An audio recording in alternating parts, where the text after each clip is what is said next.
तो बोला न कैसे बदल लिहलू इरादा ए गोरी।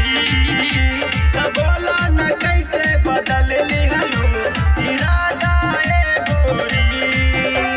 तोड़ दिहलू दिहल कसम वादा ए गोरी। तो बोला न कैसे बदल लिहलू इरादा ए गोरी। तो बोला न कैसे बदल लिहलू इरादा। एक बार और आइए, एक बार और आइए, दोबारा आइए। कौन ये वाला? यही जो गाए हैं अभी।